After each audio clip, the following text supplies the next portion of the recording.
Thomas Iland was diagnosed with autism at 13 years old. Since accepting his diagnosis, Thomas has been recognized as an author, speaker, and emerging leader in the autism community. Thomas recently left his career as a certified public accountant to educate and motivate people with autism and other learning differences. He is the author of the award-winning bestseller, Come to Life, Your Guide to Self-Discovery. He continues to speak at events and conferences nationwide to inspire others through his mantra, know yourself, love yourself, be yourself. On April 2nd, 2019, Thomas had the honor of speaking at the United Nations World Autism Awareness Day to share his knowledge and firsthand experience about assistive technology and successful law enforcement interactions for people on the autism spectrum. He also spoke on the TEDx stage with his message, How to Come to Life, to impart wisdom and inspire others. The title of his speech today, Competently Communicating Autism. Please help me welcome Thomas Iland.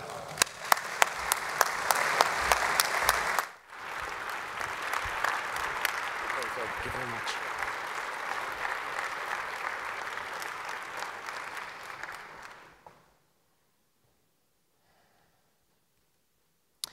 Imagine you're sitting by a phone, waiting for it to ring for hours on end, and it never does.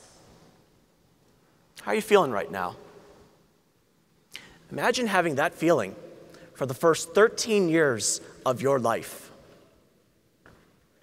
My younger sister and brother were receiving calls left and right from friends looking to hang out. Me? Nothing. I was desperate to find out why that phone wasn't ringing. So I went to my mother and asked her, Mom, why doesn't the phone ever ring for me? And she told me something that would change my life forever. Let me take you on a journey of competently communicating autism.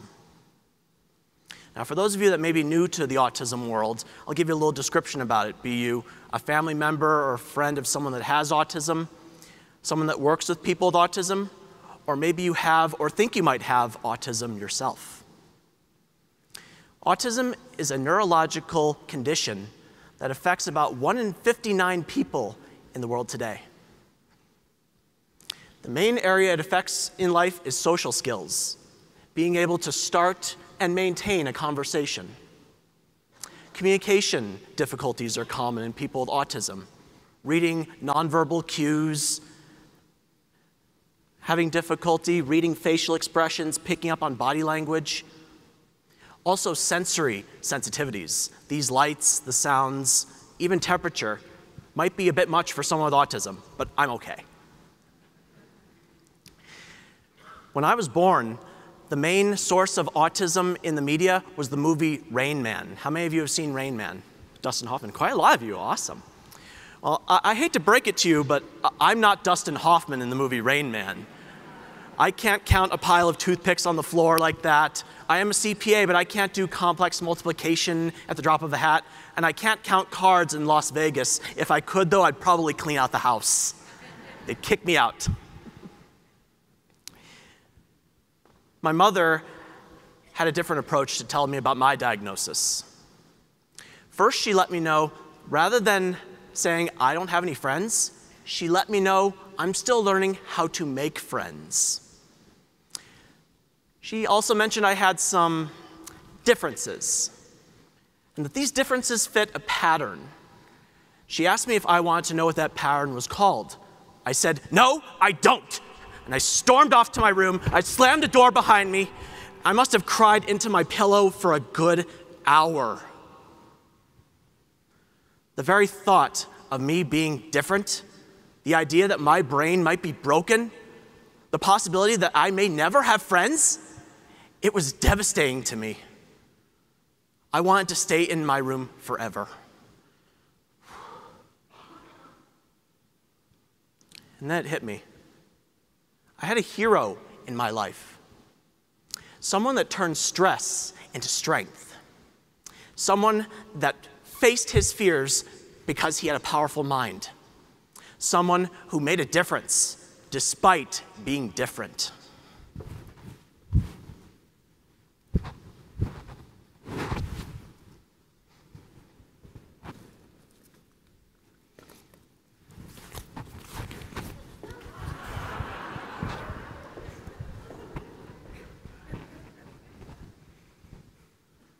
I'm Batman. I was at a crossroads. I could stay in my room, be in denial, and let my fear overcome me, or I could venture into the darkness, face my fears, and overcome the challenges in my life. I decided it's time to become vulnerable and become the hero in my own life. I emerged from the room, went back to my mother and said, "Okay, Mom, what's the pattern called?" And that's when I found out that I had autism. I tell you that story, ladies and gentlemen, because people with autism need to know they have it. And my mother gave me a very special gift that day on top of my diagnosis. She assured me that my parents, my siblings, my family would love me no matter what. Unconditional love. That is what people with and without autism need to know. It sets the tone for the rest of their life and helps them love themselves, and see that they are worthy and capable of love. That's how my diagnosis was competently communicated to me. A few months after my diagnosis, I learned another very important lesson in life. This lesson had to do with women. I really, really wanted a girlfriend. I would do just about anything to get it, and I had a crush on one girl in particular. Who remembers their first crush? Mine, her name was Sarah. Very athletic, long, shiny blonde hair, a smile that could light up a room. She lived up the street from me. I decided I would call her one day and see if she wants to hang out. "Hi, Sarah, Tom Iland. I'd like to hang out with you sometime. Call me back." I forgot to leave my number. I better call her again. "Hi, Sarah, Tom again. Forgot to give you my number. It's 661-4033. Call me back." I forgot to tell her how late she can call me till. "Hi, Sarah, Tom again. You can call me as late as 10 o'clock. I'll be up until 10. Thank you. Bye." Well, Sarah went to school the next day, found my sister, and said, "If your brother doesn't stop calling me, I'm going to make a call to the police." And thank goodness Sarah didn't call the police, otherwise I could be serving time right now. But it prompted yet another conversation with my mother. She explained to me that a relationship, a friendship, a conversation, really, is like a tennis game. So here's the tennis court, the net's there, and Sarah's on the other side of that net. When I make a call, I serve a ball. And then it's her job to serve that ball back to me, because at this point I was serving, and serving, and serving, not getting any serves back. So we came up with a rule, my mother and I get 2 serves, 2 calls, and if I don't get any serves back, I have to find another girl to play with. Sarah and I are still Facebook friends today, but I don't call her a lot. Ladies and gentlemen, people with autism don't always get the hint. And if I may be a devil's advocate to my gender, sometimes men with and without autism don't always get the hint. Ladies, am I right?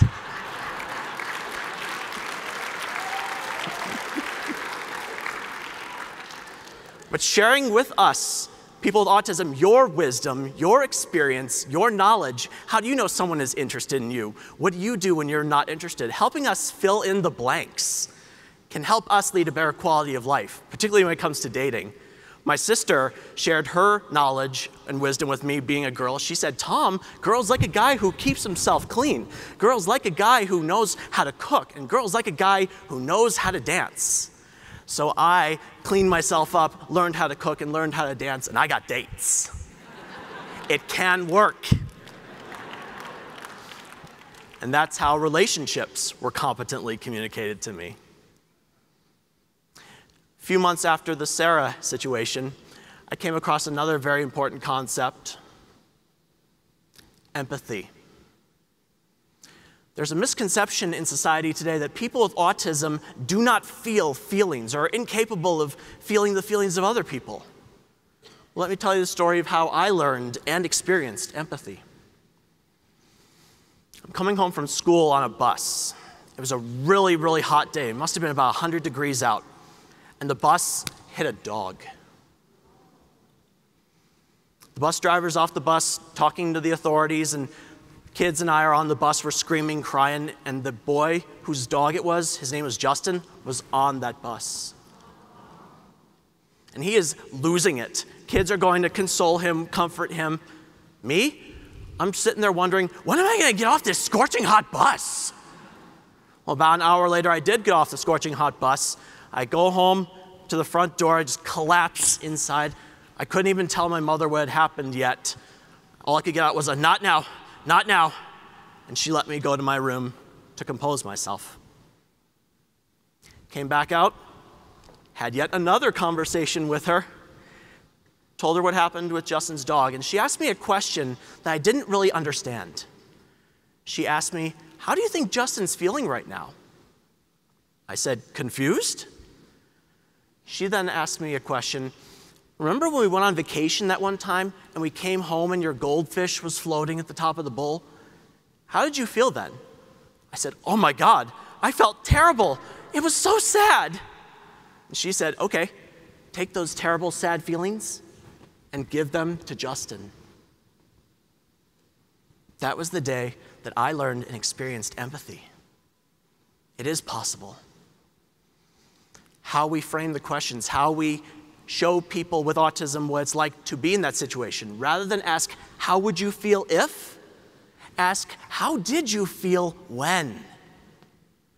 They'll know or have an idea of how it feels to have been in that situation and can apply that to the situation at hand. Now, I want to address that some people with autism may have flat facial expressions or affects. It does not mean that they don't care. Simon Cohen out of England once said, still water runs deep. There may not be a lot going on the outside, but there's a lot going on the inside. If anything, people with autism may feel emotions, if not do feel emotions, more strongly than others. That's how empathy was competently communicated to me. Now let's fast forward about 16, 17 years in my journey. I'm now 30 years old. I'm at the point in my life where I know I want to leave my career as a CPA behind and start telling my story. Well, my storytelling skills left more than a little something to be desired because people with autism, we have special interests. Mine was Star Wars. Still is in a way. I could talk about Star Wars all day long, but my audiences don't want to hear about Star Wars all day long. So I had to sharpen my storytelling skills. What did I do? I joined a Toastmasters Club.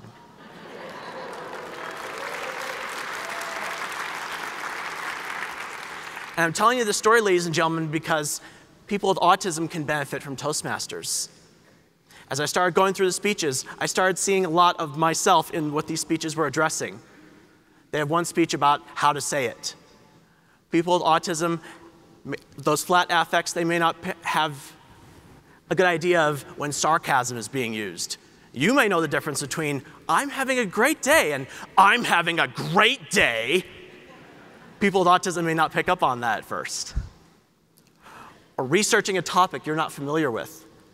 For a long time when I was growing up, I would say lines from movies and TV shows in general conversation, even if it didn't make sense, even if it didn't apply to that particular conversation. Researching topics through Toastmasters has helped me expand my creativity, come up with my own ideas, have my own thoughts, and I own them. And now I inspire my audience, telling my story, what I've learned, what I've experienced, so it can help you better understand autism and the people that have it. And I'm now mentoring people with and without autism. In my home club, just 2 weeks ago, we had a young man with autism give his very first icebreaker speech, the very first speech a Toastmaster gives. And this young man, on top of autism, has brain lesions, so he would speak kind of slowly at best. And he knew he wanted to give his icebreaker on his special interest, Julia Roberts. And I totally let him go forward with it. So we're sitting down. getting his ideas out there, why he loves Julia Roberts. He gets up there to the lectern that day, gives the icebreaker speech. Ladies and gentlemen, that is why I do what I do today. The love, the support in the community in that room that day, it's why I am doing what I'm doing today. I want to close with some stories, or rather, a call to action of how you can help people with autism. Because I've shared my stories of being loved, being in love, and being loving. And people with autism, they want friendship. They want relationships. They want companionship. But it doesn't come naturally to them. We need your help. I encourage you, ladies and gentlemen, to improve the quality of life for people with autism. Give them that unconditional love, acceptance, and guidance that they need so they can live their best life. Help us fill in those blanks. We're not always going to get it right the first time, or the second, or the third, but that determination, that patience that you all possess is what's going to help people with autism become their best selves. Whether you're a parent, a professional, or even a peer, you have more power than you think, and you have more influence on a person with autism than you may believe. What you have to offer could change their life forever. I'm going to close with a message to people with autism, or those on the autism spectrum, or those that are autistic, however else you may identify. It's time to stand on your own 2 feet and know who you are. You are worthy and capable of love. It begins with you loving yourself first and foremost. And you can be the hero in your life, not by hiding behind a mask, but by removing your mask and letting your true, authentic self known to the world. No one tells your story better than you do.